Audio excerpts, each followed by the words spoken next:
Hello అన్నా, నమస్తే అన్న. మేము జీ న్యూస్ తాతా న్యూస్ నుంచి మాట్లాడుతున్నాం. నర్సయ్య తాత అండ్ శనార్థి సంపదనా. ఏం లేదన్నా, మీది ఒకటే ఇష్యూ, ఒకటి ఎక్కడ వార్తలలో ఒకటే కనిపిస్తా ఉన్నది, బాగా వినిపిస్తున్నది. అసలు ఈ విషయం మీద అసలు 8 కోట్ల ఇష్యూ ఏందన్నా? 8 కోట్లు అని చెప్పేసి మీ మీద ఏదో కంప్లైంట్ ఇచ్చిరు అని చెప్పేసి కూడా వినపడుతున్నది. నిజమా అన్న? కంప్లైంట్ కాపీ ఉందా గౌడ్ సాబ్ మీ దగ్గర? మా దగ్గర కంప్లైంట్ కాపీ అనేది ఇంకా రాలేదన్నా. నేను పంపిస్తాను, చూడండి. లేకపోతే వాళ్ళు ఎవరైతే అన్నారో వాళ్ళతోనే తెప్పించుకోండి. ఓకే. కంప్లైంట్ లో 8 కోట్లని కానీ, సంపత్ కుమార్ మాట్లాడినని కానీ, సంపత్ కుమార్ బెదిరించిందని కానీ ఏది లేదు. నా పేరు చెప్పి ఎవరో 2 వ్యక్తులు ఆ జేసీబీకి సంబంధించిన విషయంలో ఆ పాత జేసీబీ వాడు, కొత్త జేసీబీ వాడు ఏదో గొడవ పడ్డారు. దాన్ని చిన్నవాళ్ళు పలువలు చేసి ఎక్కడెక్కడో తీసుకుపోయి నేను చెప్పిన మాట వాస్తవము, ఏమని చెప్పిన మాట వాస్తవము, ఆ టిప్పర్ జేసీబీ వాడు మన లోకల్ వాడు వాడికి 13 లక్షలు ఇవ్వాలి కదా, ఇవ్వండి అన్నా. లేదు సార్ 13 కాదు 8 ఇవ్వాలి, మధ్యలో ఒక 5 ఇచ్చినామన్నారు. సరే ఆ 8 ఇవ్వండి, లక్షల రూపాయలు డ్యూ పెడితే బీదోడు బతకలేడు కదా, ఆ 8 లక్షలు ఇవ్వండి అన్నాను. కరెక్ట్ అంతే కదా. అది కాస్త వీళ్ళు గొడవ 4-5 డేస్ తర్వాత పోయి అడిగితే ఇవ్వలేదు. దాంతో పాటు వేరే జేసీ పెట్టి నడిపిస్తున్నారు పని. అదే ఇప్పుడు అనిల్ ప్రకాష్ ఎవరన్నా వీళ్ళ చేసి వీళ్ళు నడుస్తున్నాయట. ప్రకాష్ విజయ్ అనేటోళ్ళు వాళ్ళు పనిచేస్తారు. వాళ్ళు పక్కా టిఆర్ఎస్ కార్యకర్తలు. టిఆర్ఎస్ కార్యకర్తలు కాదు. ఏ ఊరు పని అవుతుందో ఆ ఊరికి సంబంధించిన వాళ్ళకి ఇవ్వండి, లేకపోతే వాళ్ళు అనవసరం కొట్లాడుకుంటారు, దెబ్బలు తింటారు. ఊరికి గొడవలు ఎందుకు, ల్యాండ్ ఆర్డర్ ప్రాబ్లం అవుతుంది. శ్రీనివాసరావు గారు గౌరవంగా మంచి చెప్పింది. దానికి నేనేదో పగులుతుందన్నా అని 8 కోట్లని నేను దీనికి క్లారిఫికేషన్ కూడా ఇచ్చిన గౌరవ్ సాబ్. నేను ఆల్రెడీ క్లారిఫికేషన్ కూడా ఇచ్చాను. కాకపోతే వాస్తవం ఎప్పుడు తొందర పోదు, అవాస్తవము అయితే ఇప్పుడు అదే ఒక ఆడియోలో కూడా పింక్ మీడియా చేస్తున్నటువంటి దుష్ప్రచారం. ఓకే అన్న అట్లా కాదు అన్న ఒక ఆడియోలో కూడా ఇట్లా సరే కోపం వస్తుంది. ఇప్పుడు ఒక వ్యక్తిని మనం వ్యక్తులను సతాయించినప్పుడు 1కి 2 సార్లు 3 సార్లు చెప్పినట్టు విన్నప్పుడు ఏదో ఒక మాట అంటాం. కానీ 8 కోట్లది ఇష్యూ నడుస్తుంది. ఇప్పుడు తిట్లా అంటే మామూలుగా తిట్టాల్సి వస్తుంది అన్న. ఎందుకంటే ఇప్పుడు పైసలు కదా, అవి పెంకాసులు కావు. ఇప్పుడు గరీబోడు ఇప్పుడు 8 లక్షలు ఆపితే వానికి చాలా ఇబ్బందులు అవుతాయి. సరే ఒక మాట అంటే అనవచ్చు, కానీ ఈ 8 కోట్ల అనే మాట దాని గురించే ఇష్యూ. ఏంటంటే ఇప్పుడు మాటలు అనేది ఇప్పుడు బెదిరియడం అంటే ఇప్పుడు తల్లిదండ్రులు కూడా, పోలీసు వాళ్ళు కూడా, ఎవరైనా ఇప్పుడు తప్పు చేసినప్పుడు ఒక మాట అంటారు. ఎవరైనా ఒక ఏరియాకు ఒక పెద్ద మనిషి లాగా ఏదైనా అనొచ్చు, తప్పలేదు దాంట్లో. కానీ మరి 8 కోట్ల అనేది విషయం ఏందన్నా? 8 లక్షలు ఇవ్వమని చెప్తే ఇవ్వలేదు కనుక పాత జేసీ బోర్డుకి కొత్త జేసీ బోర్డుకి గొడవ అయింది. ఆ గొడవ కాస్త పోలీస్ స్టేషన్ పోయింది. పోలీస్ స్టేషన్ లో కంప్లైంట్ ఇచ్చిన విషయం ఒక నమస్తే తెలంగాణ రిపోర్టర్ కు తెలిసింది. ఆ నమస్తే తెలంగాణ రిపోర్టర్ అంటే టిఆర్ఎస్, ఆయన చేసిన భూ కబ్జాలకు వ్యతిరేకంగా ఎంఆర్ఓ గారు ల్యాండ్ గవర్నమెంట్ కు సరెండర్ చేసిండు. ఆయన అది నేను చేపించిన కక్షపూరితంగా ఆ 8 లక్షలను కాస్త నా మీద 8 కోట్లుగా చిత్రీకరించిండు. ఆ 8 లక్షలు ఇవ్వమన్నది కూడా నేను జేసీబీ ఓనరు భాష, ఎవరైతే పోలీస్ స్టేషన్ లో కంప్లైంట్ పెండింగ్ ఉందండి భాషది, నాకు ఇయ్యమని అడగడానికి పోతే నన్ను ఇష్టం వచ్చినట్లు మాట్లాడుతున్నారు, డబ్బులు ఇస్తలేరు, నేను బీదోని అని ఆయన కూడా కంప్లైంట్ ఇచ్చిండు. అది కాస్త నమస్తే తెలంగాణ రాగానే మొత్తం ఏంది తెలుగు స్క్రైబులు 8 కోట్లు 8 రూపాయలు లేదు, పచ్చి అబద్ధాన్ని నిజంగా ప్రచారం చేసే మీడియా ఉంది కనుక అట్లా జరిగింది.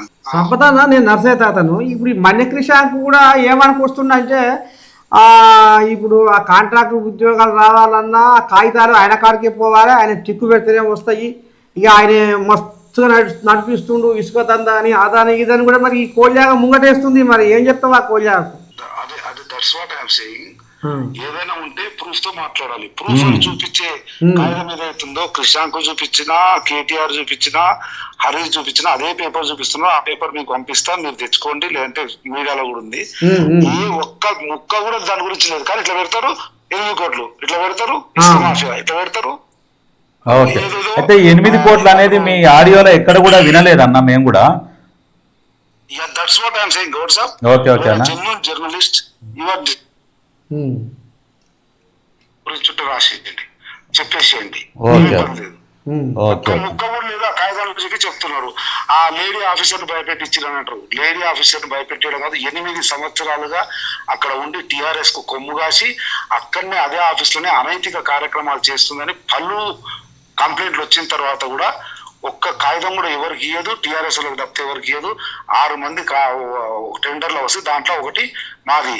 అమ్మ వచ్చింది ఏదో ఇయ్యమ్మ అంటే ఇయ్యను, లేదు సంపద ఎవరో చెప్పుకొని పోయి అడిగితే మరి ఈ ఇష్యూ కూడా సంవత్సరం 1.5 ఇయర్ తర్వాత బయటికి తీసిరన్న, అంటే ఇదంతా కక్షగానే. ఓకే ఓకే అన్న, మాకు అర్థమైందన్న, మీ నుంచి మాకు వచ్చిన ఎందుకు వస్తుంది ఇప్పుడు. అదే అర్థమైందన్న. ఒకటే రీజన్ గౌడ్ సాబ్ ఏంటంటే అన్న, మొన్న సర్పంచ్ ఎన్నికల్లో రాష్ట్రంలో 1 of A top performing constituency నాది. కాంగ్రెస్ కు 82% వచ్చినాయి నా దగ్గర సర్పంచ్లల్లో. మున్సిపల్ ఎన్నికలు వస్తున్నాయి. మళ్ళీ మా ఉమ్మడి జిల్లాలో నేను టాప్, రాష్ట్రంలో టాప్ 10 లో నాదొక నియోజకవర్గము. మళ్ళీ మున్సిపల్ ఎన్నికలు వస్తున్నాయి, ఎంపీటీస్ వస్తుంది. దాంతో పాటు అవునన్నా కాదన్నా మా గవర్నమెంట్ ఉంది కనుక, నేను కాంగ్రెస్ నాయకుని కనుక, అక్కడ ప్రజలతో మమేకమై పనిచేస్తున్నా కనుక కొద్దో గొప్ప నాకు ఆ వెసులుబాటు ఉంటుంది. మొత్తం వీడు నడిపిస్తున్నాడు, ఒక దళితుడు ఇట్లా నడిపిస్తున్నాడు, అట్లా నడిపిస్తున్నాడు, వాళ్ళ అధికార పార్టీ ఉంది, ఇట్లా అట్లా అని కొన్ని వ్యక్తులు, శక్తులు, కుయుక్తులు, మా పార్టీ వాళ్ళు, అవతల పార్టీ వాళ్ళు అందరు కలిసి మీద పడ్డరు. ఒక దళితుడు ఇంత నడిపిస్తే ఇట్లా, ఒక దళితుడు, ఇవన్నీ ఉంటాయి కదా సమాజంలో ఉన్నటువంటి. నేను అన్ని చూసి వచ్చిన, అనేక అవాంతరాలను ఎదుర్కొని వచ్చిన, ఇప్పుడు కూడా సిద్ధంగా ఉన్నా. ఇటువంటివి జరుగుతాయి, చేస్తారని తెలుసు. ఇక ముందు చేసినా కానీ ఏమి భయపడేది లేదు, వెనక్కి తగ్గేది లేదు. ప్రజాసేవలో ఉన్నాం, బరాబర్ ప్రజాసేవ చేసుకుంటూ పోతాం. మొత్తానికి రాజకీయంగా దెబ్బ కొట్టాలని కుట్ర అంటావా ఇది? ఏమంటారు సార్? మొత్తానికి రాజకీయంగా దెబ్బ కొట్టాలనే కుట్ర జరుగుతుందంటవా లోపల? 100% అండి.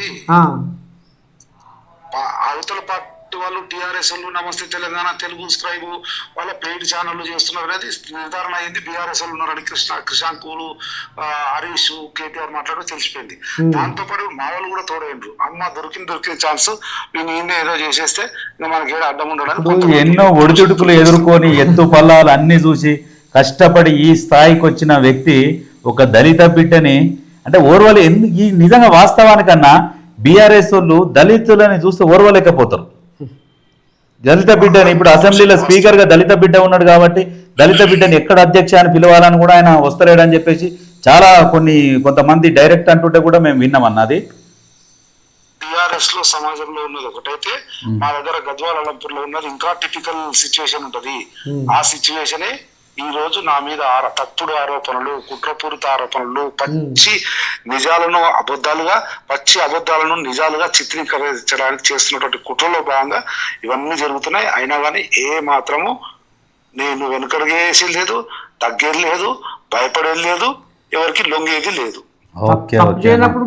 సమయం ప్రజలు నిర్ణయిస్తారండి. అల్టిమేట్ ఫైనల్ జడ్జిమెంట్ ప్రజలుగా. ఒకటి సార్,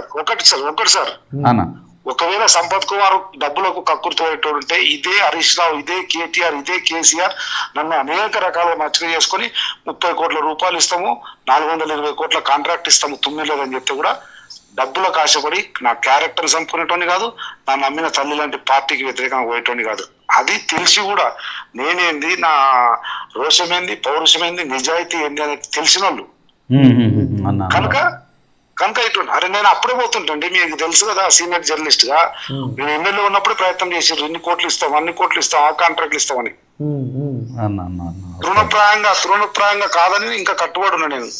అటువంటి క్యారెక్టర్ తోటి బతికిన వాళ్ళం. జోబులో 10 రూపాయలు లేకపోయినా కానీ క్యారెక్టర్ కొరకు పరితపించటోళ్ళం. ఇటువంటి చిల్లర వేషాలు, చిల్లర ఆర్టికల్స్, లేకపోతే పెయిడ్ ఛానళ్లతోటి పింక్ మీడియా చేసే ప్రచారానికి భయపడి దడుచుకునేటోని కాదు. ఈ ఒక వర్గం ప్రత్యేకంగా నా మీద చేస్తున్న దాడికి కానీ, మా వితిన్ ద పార్టీ ఉన్నలో కానీ ఎవరు ఏం చేసినా కానీ పోయేది ముందరికే పోతాం, ప్రజల దగ్గరనే ఉంటాం, ప్రజలే న్యాయం నిర్ణయిస్తాం. ఓకే అన్న, థ్యాంక్ యూ అన్న, మాకు సమయం ఇచ్చినందుకు. Thank you.